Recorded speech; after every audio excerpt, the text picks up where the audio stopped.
ఈరోజు మూడవ పాసురం గురించి చెప్తున్నాను. ఈ పాసురంలో వామనావతారం గురించి చెప్పారు.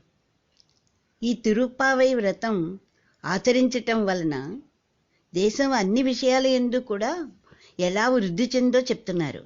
ఎలా అంటే, వామనావతారంలో వామనుడు ఇంతై ఇంతంతై వటుడింతై అని ఎలా పెరిగాడో ఆ విధంగా దేశం వృద్ధి చెందుతుంది అని చెప్పారు. ఈ పాసురంలో వామనుడి అవతారం పేరు ఉలగళంద అని ఇక్కడ స్వామి పేరు. ఈయన గుడి ఎక్కడుందంటే కంచిలో ఉంది ఈ పేరుతో గుడి.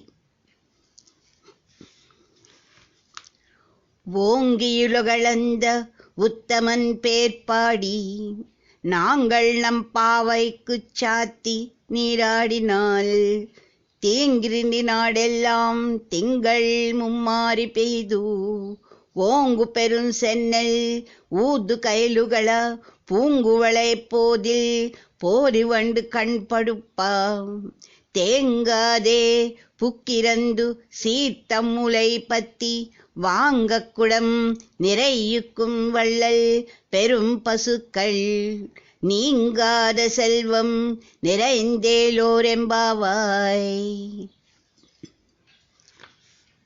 రాక్షసరాజుకు బలిచక్రవర్తి నుండి దానం పొందినటువంటి ముదముచే ఆకాశమందు అంతటను పెరిగి లోకాలను కొలిచిన ఆ పురుషోత్తముని యొక్క దివ్యములైన చరణాల విందముల నామములను గానమునరించి మనం అందరమును ఈ తిరుప్పావై వ్రతము ఆచరించిన దేశమందు అంతటా ఇన్ను దుర్భిక్షము కలుగక, అంటే ఎలాగా, ప్రతి మాసమునకు 3 పర్యాయములు వర్షాలు కురుస్తాయి.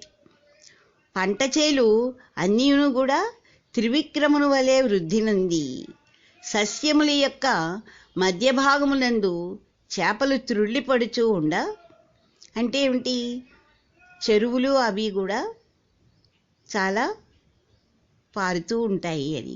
సుందరములైన కలువుల ఎందలి తేనెలు ఆరగించిన తుమ్మెదలు మత్తుగా నిద్రించుచుండా తమ యొక్క సమృద్ధులను ప్రదర్శనము చేసుకొనుచున్నవిగా అగును. మరియును గో సమృద్ధి విషయమునందును గోవులు కూడా గోశాల యందు ప్రవేశించి అటు ఇటు కదలక కూర్చుండి బలిసినటువంటి పొదుగుల స్పర్శించగానే అనేక కుండలను నింపెడి ఔదార్యమును కలవిగా తయారవుతాయి. అంటే పాలు అంత ఎక్కువగా ఇస్తాయన్నమాట ఆవులు. ఎంత అనుభవించనను తరిగిపోనటువంటి ఐశ్వర్యం లభించును. ఈ వ్రతం ఆచరిస్తే అంత ఐశ్వర్యం వస్తుంది అని చెప్తున్నారు. కాబట్టి మనం అందరం ఈ వ్రతము ఆచరించదము అని గోదాదేవి ఈ పాసురం ద్వారా తెలియచేశారు.